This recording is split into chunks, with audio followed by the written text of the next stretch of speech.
키움증권의 홍록기 연구원님 나오셨습니다. 어서 오세요. 안녕하세요. 네, 어서 오십시오. 네. 저랑은 두 번째 뵙는데 네. 아우 뵐 때마다 너무 막 광이 나셔가지고 네. 예, 요즘에 중국 시장은 조금 그래도 한국보다는 분위기가 좀 좋은 편 아닌가요?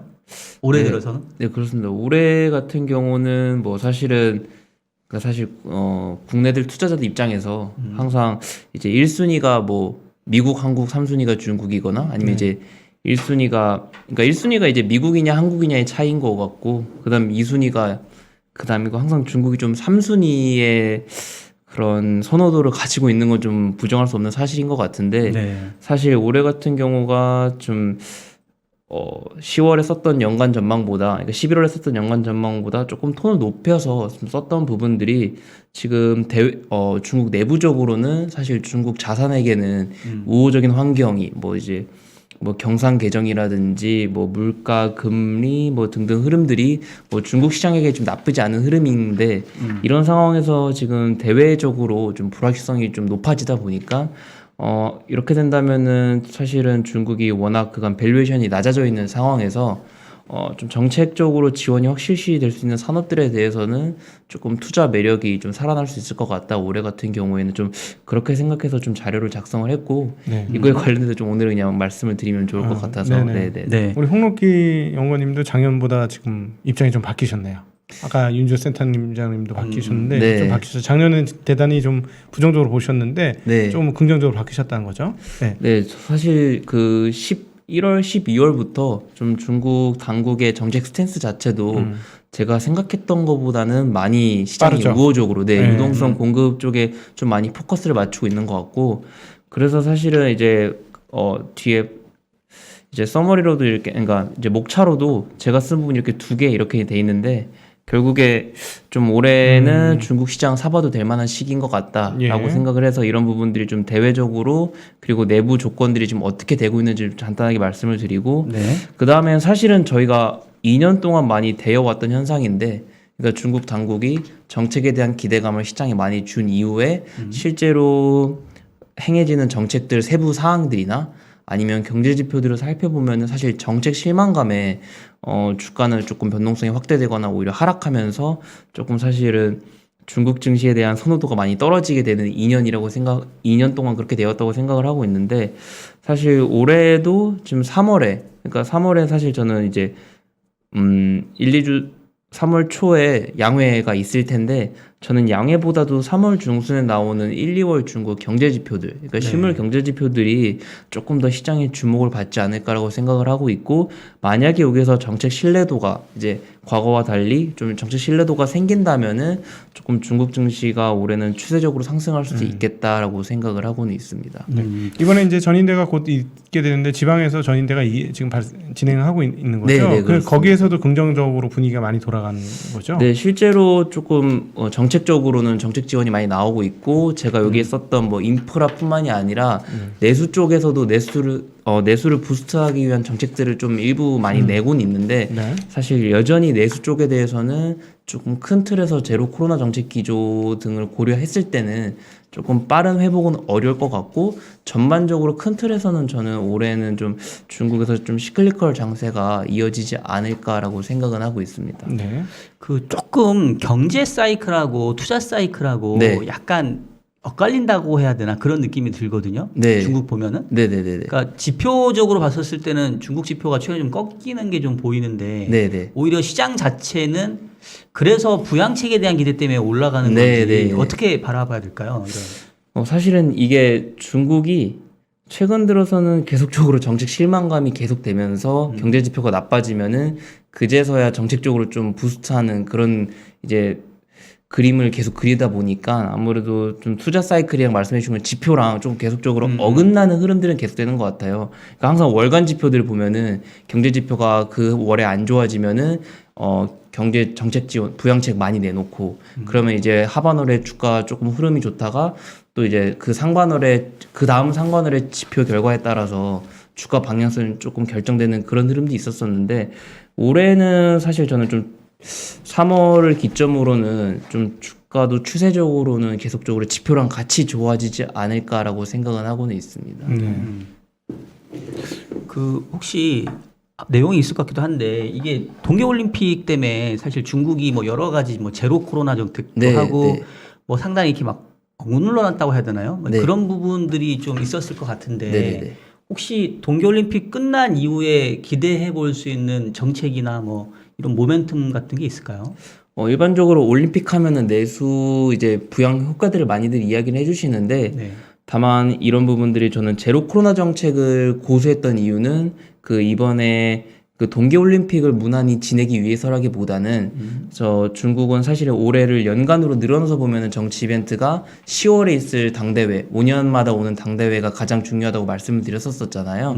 그러니까 시진핑 주석 같은 경우와 이번 당대회를 통해서 처음으로 10년에서 15년으로 넘어가는 해이기 때문에 사실은 조금 변수를 최소화하고 싶어 할 거라 생각은 하고 있어요. 그러니까 실제로 중국이 제로 코로나 정책에서 위드 코로나 정책으로 만약에 전환했을 경우에 이제 확진자가 다른 나라처럼 이제 폭증을 했을 때 그 똑같은 비율로 계산하더라도 중국의 인구수를 계산해 보면은 다른 나라 대비 그 인구수가 늘어날 수밖에 없고, 그리고 사실은 그 다른 선진국들보다는 중국의 의료 시스템 캐파가 사실 부족한 게 사실이거든요. 그런 점들을 고려하면은 중국 내에서 좀 의료 시스템이 만약에 이제 붕괴가 되거나 아니면 이거를 제때 이제 좀 메이크업하지 못하게 된다면 중국 내부적으로 오히려 시진핑 주석의 그런 연임에 대해서 조금 내부적으로 좀 흔들릴 수가 있기 때문에 그런 점들을 고려하면 저는 제로 코로나 정책이 10월까지 계속될 거라 생각을 하고 있고, 빨리 안 끝났네. 네네.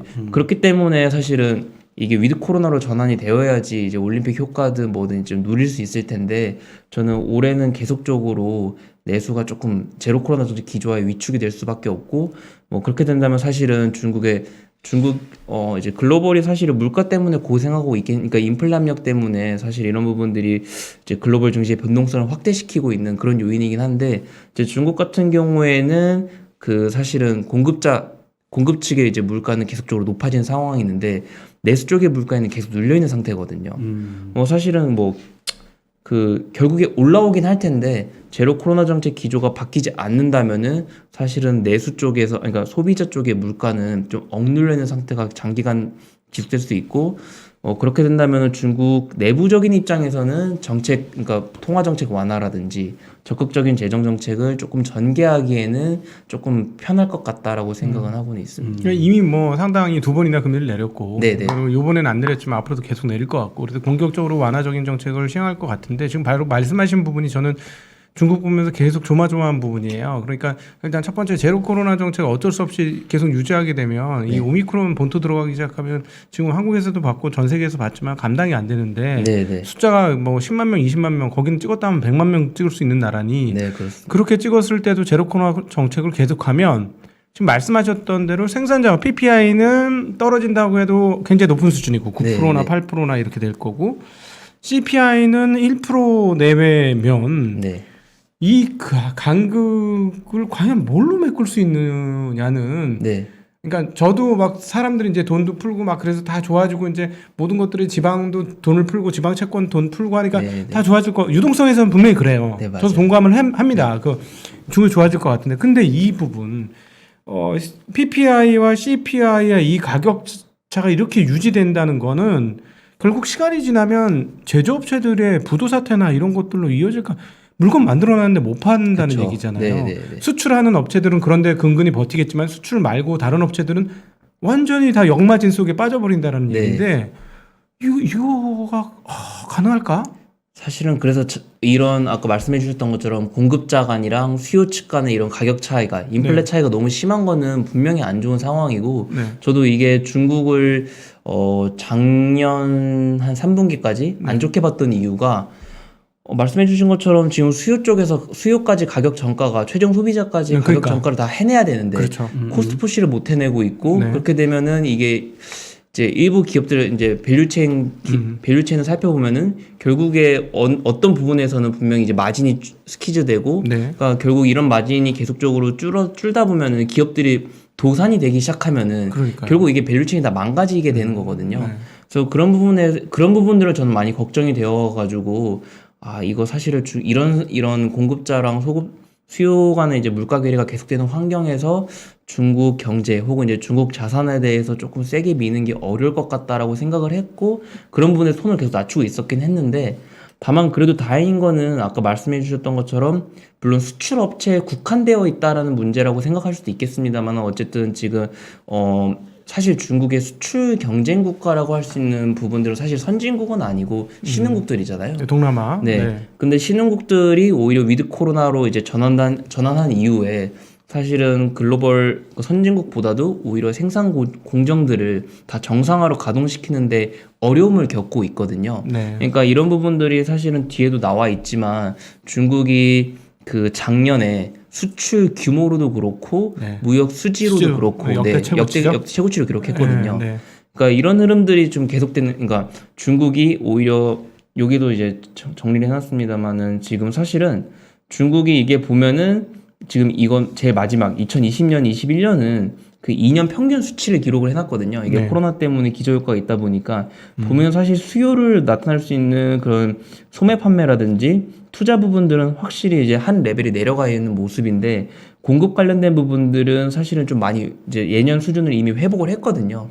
이런 뜻이 사실은 저는 이전 수준을 회복을 했고 사실 세계 공장으로서의 지위를 다시 찾았다라고 생각을 네. 하고 있거든요.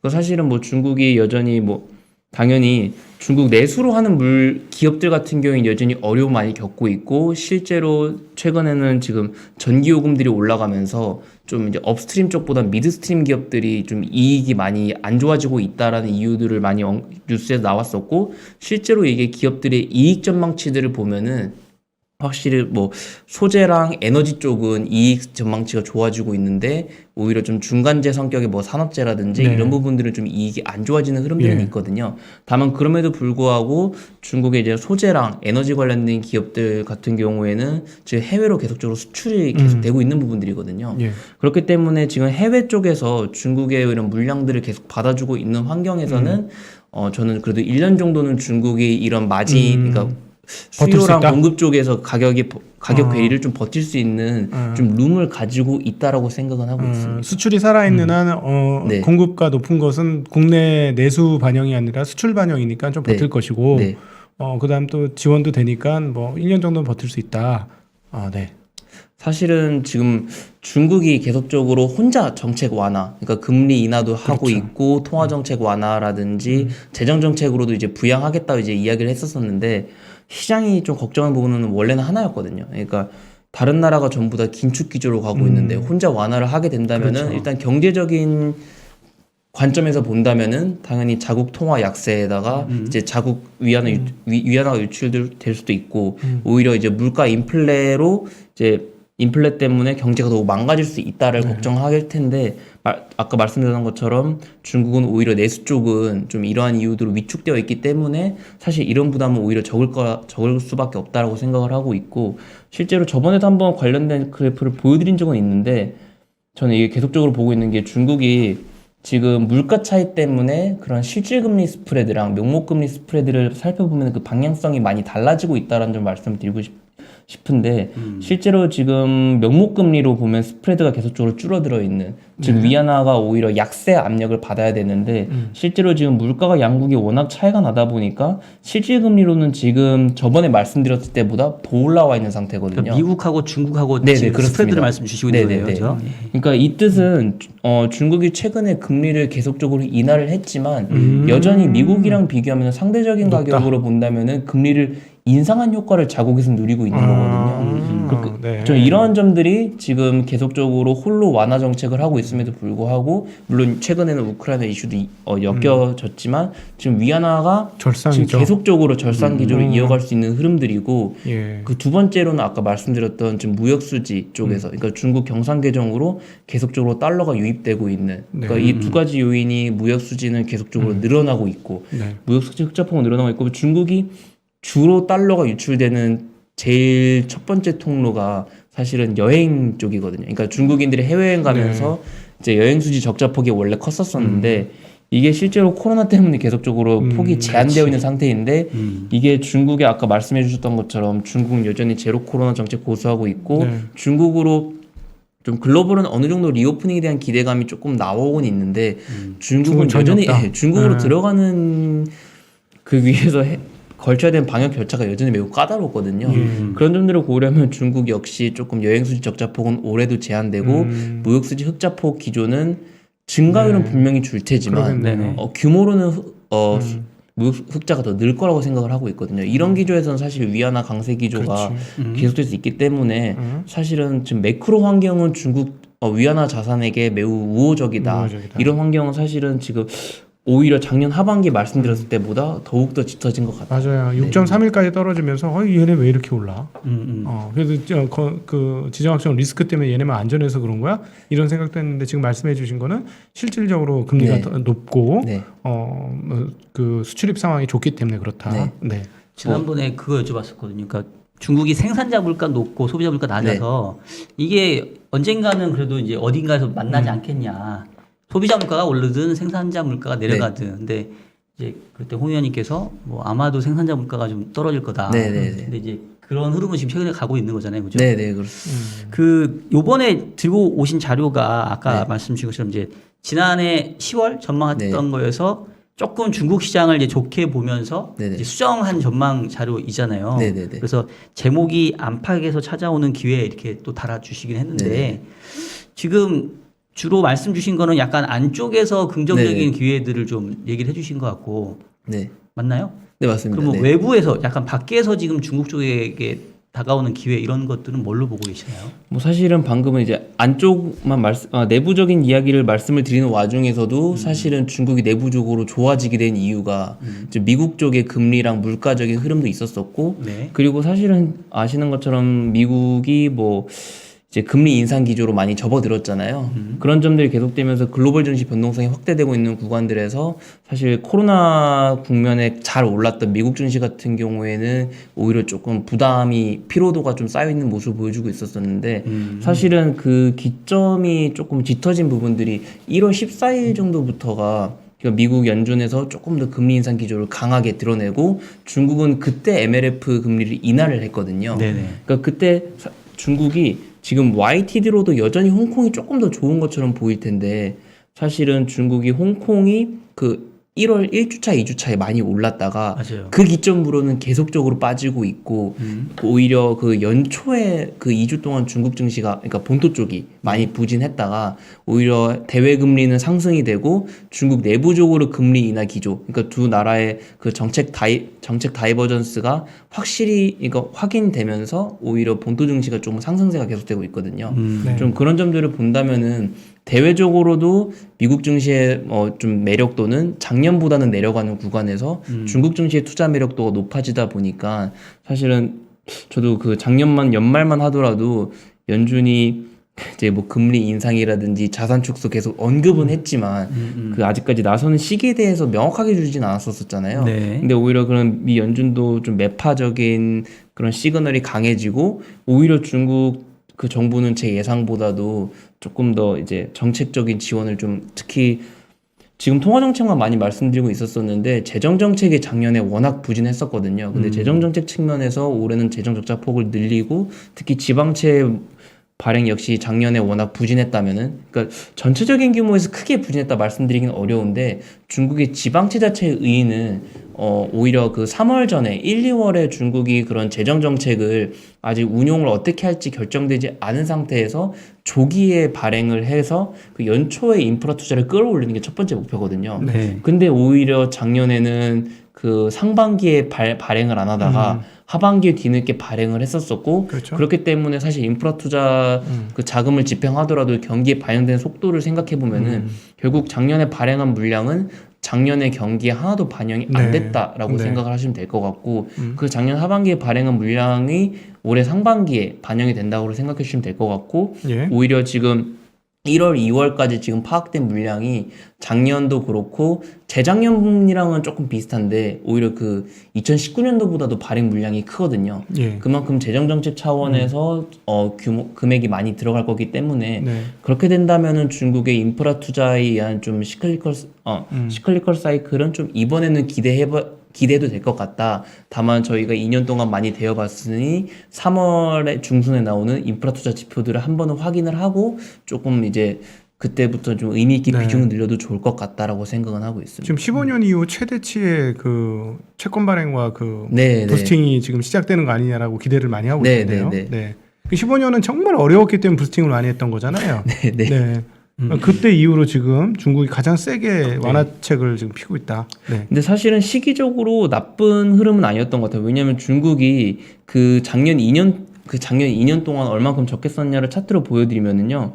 제가 그 중국의 연간 재정 적자 폭추인데 작년에 확 줄어든 게 보이시잖아요. 예. 그러니까 이만큼 덜 쓴 거예요. 어허. 그리고 그 코로나 이후에 미국이랑 그냥 양 국가를 비교해 보면은 미국이 재정 정책을 적극적으로 계속 쓰는 구간 동안 중국은 재정 정책을 계속 아껴오고 있었었고, 네. 뭐 그리고 뭐 중앙은행들의 자산은행 증가율을 보더라도 사실 인민은행의 자산 증가율은 매우 이제 미미했습니다. 그러네요. 그러니까 그만큼 중국이 2년 동안 자기 돈을 안 쓰고 네. 해외 국가들이, 해외 은행들이, 그리고 해외 정부들이 풀어주는 돈들을 계속적으로 중국 본토로 빨아들이면서 네. 그거를 기반으로 좀 중국은 2년 동안 좀 경기 하방 경직성을 좀 이제 굳혔었었고, 지금 오히려 그 글로벌 중앙은행들이라든지 정부들의 이제 정책 기조가 약해질 때 네. 중국이 자체적으로 좀 부스팅을 하는 것 자체는 좀 의미가 있는 것 같다라고 생각을 하고 있습니다. 네. 네. 그 오늘 자료 제가 좀 뒷부분을 좀 보니까 네. 사실 이제 아까 얘기하신 것처럼 국내에서도 해외 투자를 많이 하시는데 사실 해외 투자하면 주로 미국 투자를 좀 많이 그렇죠. 하시고 네. 중국은 약간 서브 내지는 뭐 잠깐 했다가 안 네. 하시는 얘기긴 한데, 그래서 중국 투자에 대한 접근도 사실을 좀 잘 모르시는 분들도 좀 있는 것 같아요. 네. 그래서 오늘 자료를 보다 보니까 중국 투자를 어떻게 해야 되는지 방법론, 뭐 ETF 뭐 이런 것도 좀 얘기를 해주시는 것 같은데 네네. 그 부분도 혹시 소개가 가능할까요? 오히려 또 방법론으로 ETF를 소개드렸다기보다는 네네. 이번에 인프라 투자를 할 때 중국에서는 이제 뭐 전통 인프라 투자 그리고 신형 인프라 투자 이렇게 두 개 나눠서 많이들 언급하시거든요. 그렇죠. 근데 일반적으로 신형 인프라 투자가 이제 한국에서는 쓰지 않는 개념이지만 결국에 뭐 반도체라든지 제약, 헬스케어 이런 쪽, 그러니까 신재생 미래도 전기차. 네. 전기차까지. 네. 그러니까 그리고 또 이제 신재생 에너지 네네. 뭐 정도 좀 미래 경제 성장 동력이 될 만한 것들을 투자하겠다라는 게 이제 결국 신형 인프라 투자인데, 그렇기 때문에 일반적으로 전통 인프라 투자하면은 이제 뭐 시클리컬 사이클에 네. 조금 이제 영향을 주고, 그렇죠. 그리고 신형 인프라 투자는 중국의 성장주들에 많이 그러니까 성장주 장세에 기여를 한다라고 많이들 이야기를 해주시는데, 오히려 저는 지금 올해 신형 인프라 투자로서 많이 주목받고 있는 게 전력망이거든요. 그러니까 전력망이 왜 주목받게 됐냐면 이제 그 부분은 그냥 말씀을 드리면요, 바로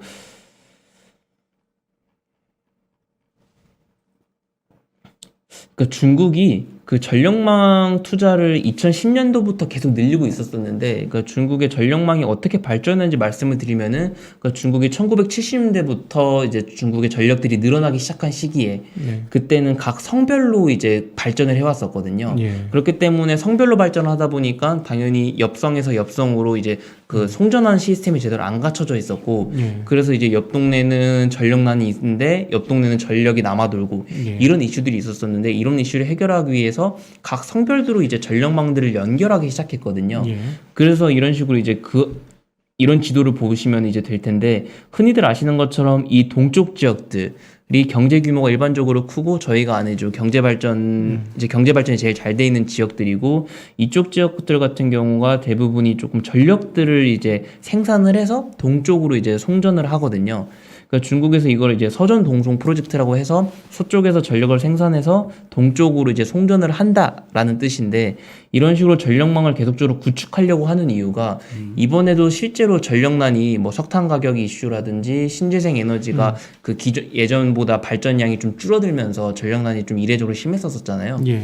근데 또 다른 재미있는 이제 좀 중국 정부에서 그 이후로 전력망을 많이 투자하겠다라고 더 강조하고 있는 이유가, 실제로 생산된 전력 자체가 절대적으로 적었다기보다는 그 생산된 전력들을 송전하는 과정에서 유실된 물량들이 너무 많았다. 네. 그러니까 엽성에서 이제 생산을 하거나 아니면 생산하는데 바로 보관을, 그러니까 그 실제 활용하는 과정에서 유실된 전력이 50%가 넘었다라고 많이들 이야기를 해요. 그러니까 중국이 아까 말씀드렸듯이 뭐 신재생 관련된 쪽으로 그 에너지 비중을 늘리기 위해서 많이 노력하고 있는 건 다들 아실 텐데 그러니까 실제로 신재생 인프라 투자를 아무리 늘리더라도 이렇게 송전 시스템이 제대로 갖춰져 있지 않으면은 뭐 100을 생산하든 1000을 생산하든 10,000을 생산하든 그만큼 유실되는 물량들이 많아지는 거거든요. 네. 그러니까 그렇게 되면은 결국 이번처럼 전력난이 또다시 발생할 수밖에 없거든요. 네. 그래서 실제로 보시면은 그 이번에 그 3분기 다시 성별 전력난 현황들을 좀 그림으로 좀 그려놓은 거거든요. 그러니까 녹색 지역들보다 이제 뭐 붉은색이나 노란색 지역들이 전력난으로 고생했던 지역들이라고 생각해 주시면 될 텐데 이거를 이게 성별로 이제 전력 생산 이제 비중들을 좀 간단하게 해놨는데 보면은 이제 절대적으로 당연히 전력 생산량이 많은 지역들은 전력난으로 고생했던 건 당연한 건데 실제로 보면 그린 에너지들 비중 그러니까 뭐 수력이라든지 뭐 풍력, 태양광 비중들이 높았던 성들 같은 경우가 조금 전력난이 심했던 경향들이 있거든요. 그러니까 절대적으로 생산량을 많이 했었어도 그 유실되는 물량들이 그러니까 전력들이 많다 보니까 생산한 만큼 실제로 활용하지 못했고 이런 부분들이 전력난을 심화시켰는데 일조시켰다라고 생각을 하고 있는 것 같고 중국 정부에서 이를 조금 해결하기 위해서 전력망 투자를 하겠다라고 했고 그렇기 때문에 저는 올해 전력망 투자가 연초부터 많이 그 중국 정부가 실제로 언급도 하고 중국 전력망 관련된 그 주식들이 조금 변동성은 컸지만 조금 가끔씩 튀는 모습들을 보여주더라고요. 그래서 이런 스토리 차원에서 좀 신형 인프라 투자 중에서도 좀 전력망 투자를 좀 보셔야 된다라고 좀 말씀드리고 싶은데 이제 문제는 전력망 기업들이 이제 그 개인들이 투자들은 대부분 접근되어 있는 기업들이 많아요. 그러니까 후광통이나 성광통이 없어가지고 개인들이 살 수 없는 이제 기업들이 많은데 다만 이 관련된 전력망 기업들도 전부 다 소재 쪽에 많이 들어가거든요. 그래서 이번에는 신형 인프라 투자조차도 중국의 그런 소재라든지 에너지 쪽, 유틸리티 쪽 사이클에 조금 일조할 수 있을 것 같다라고 생각을 해서 오히려 신형 인프라 투자, 전통 인프라 투자가 모두 확대가 될 텐데 이제 이번에는 신형 인프라 투자 역시 좀 시클리컬 장세에 일조할 수 있을 것 같습니다라고 생각을 하고 있고요. 그래서 뒤에도 저희 ETF 담당하는 그 연구원이 써줬는데 실제로 중국 최근에 ETF 쪽으로 연초부터 자금이 계속적으로 유입되고 있었거든요. 근데 그 실제로 그 중국이 그런 신재생 올드 뉴 인프라 쪽도 그 관련된 ETF가 있기 때문에 그 관련된 기업들이 개개인으로 좀 접근하기 어렵다면은 오히려 이런 ETF들을 보고 투자하는 것도 좋을 것 같아서 같이 조금 정리를 해놨습니다. 예, 아우 뭐 더 계속 얘기를 듣고 싶은데 또 시간이 오늘 또 많이 늦어져서 마지막으로 이제 중국 쪽 결론은 적극적으로 투자를 조금 이렇게 보시는 것 같은데 뭐 쭉 얘기해 주시긴 했겠지만은 어느 쪽 섹터에 좀 더 좋게 보시는지랑 뭐 또 아까 얘기했던 것처럼 이렇게 실질적으로 우리가 어떤 걸 투자를 하면 좋을지 그렇게 조금 마무리해 주시면 좋을 것 같아요. 네, 업종별로는 사실은 뭐 유틸리티랑 그러니까 저희가 유틸리티 하면 한국 유틸리티로 생각하시면 조금 의외실 수 있는데 중국의 유틸리티 같은 경우에는 좀 수력 발전 기업들이 많거든요. 그래서 전력망 기업들도 있고. 그래서 중국의 유틸리티 기업들이 실제로 최근에 이익 전망치도 괜찮았던 모습이고 올해 주목할 만한 섹터가 아닌가 생각을 하고 있고 그리고 그래도 제일 좋을 거로 생각하는 거는 중국 소재 쪽들. 그러니까 지금 원자재 가격들이 조금 중국 당국에서 잡기 위해서 노력은 하고 있지만 어쨌든 가격의 방향성도 위로 보고 있고 실제로 지금 원자재 기업들은 실제로 이제 그 미드스트림 쪽으로 가격 전가를 다 해내고 있거든요. 그래서 실제로 소재 기업들이 작년에도 퍼포먼스가 괜찮았는데 올해도 여전히 거기서 이익 전망치가 더 높아지고 있고 그리고 그래서 그렇기 때문에 올해에도 조금 퍼포먼스가 나쁘지 않을 것 같다. 뭐 실제로 게다가 좀 인프라 투자가 늘어난다면은 뭐 중국의 뭐 건설이라든지 시멘트 기업들 그리고 일반 그리고 좀 최근에 경기 사이클과 이제 관련돼서 이제 구리 관련된 기업들까지 전부 다 좀 좋은 흐름들은 보여주고 있거든요. 그래서 그런 쪽 기업들에는 계속적으로 좀 관심을 가져볼 만할 것 같고 특히 3월부터 경제 지표가 조금 좋아지는 시그널이 더 명확해진다면은 그때부터는 좀 비중 투자를 적극적으로 늘려도 될 것 같다라고 생각은 하고 있습니다. 유틸리티랑 소재 쪽 두 섹터를 좀 유망하게 봐라 말씀 주셨고요. 박교님 뭐 추가로 질문 주실 거 없으신가요? 자, 지금 보니까 앞서 모두의 방송 시작할 때 말씀드렸던 러시아 루블화가 94 루블입니다. 그러니까 약 한 18% 아까 108까지 갔던 게 아까보다는 조금 밀리고 있고요. 그런데 이제 원자재 섹터를 보면 원자재 섹터는 지금 거의 대부분 오르는데 앞서 방송 시작할 때보다는 한 1% 정도 빠져 있네요. 그러니까 지금 러시아 루블화가 좀 강해지고 있다는 얘기죠. 그렇죠. 작년보다는. 환율이 떨어진 거니까 조금 강해지고 있고 그다음에 이제 우리가 위험할 때 선호하는 안전자산 쪽인 금값은 여전히 1.3% 올라 있고 WTI는 4.9%에서 지금 3.8%로 상승폭이 조금 낮아졌고요. 여전히 이제 그 이번에 지역인지라 우크라이나 쪽이라서 농산물 가격이 굉장히 크게 움직여요. 그래서 미국 농산물 가격이 여전히 상당히 큰 폭으로 지금 올라 있어서 네. 현재 우크라이나 상황에 대해서는 조금 금융시장에서 부정적으로 보고 있는 것들이 현재 시간에서는 전반적으로 좀 반영되고 있는 부분이다 이렇게 말씀드릴 수 있겠습니다. 저기 유럽 증시도 한 1%에서 2% 정도 떨어져 있고요. 네. 갑자기 이제 해외 특파원 같은 느낌이 나가지고. 예. 자, 그럼 3부 아주 좋은 말씀. 중국 투자 관련해서 지난 10월에 비해서는 이제 뷰가 좀 긍정적으로 바뀌어서 조금 투자에 대한 기회를 유틸리티하고 소재 쪽에서 좀 봐라라는 말씀 주셨습니다.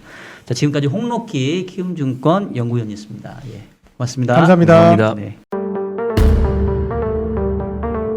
개인 투자자가 성공할 확률이 5%예요. 5% 안에 여러분들 드시려면 정말 노력 많이 하셔야 돼요.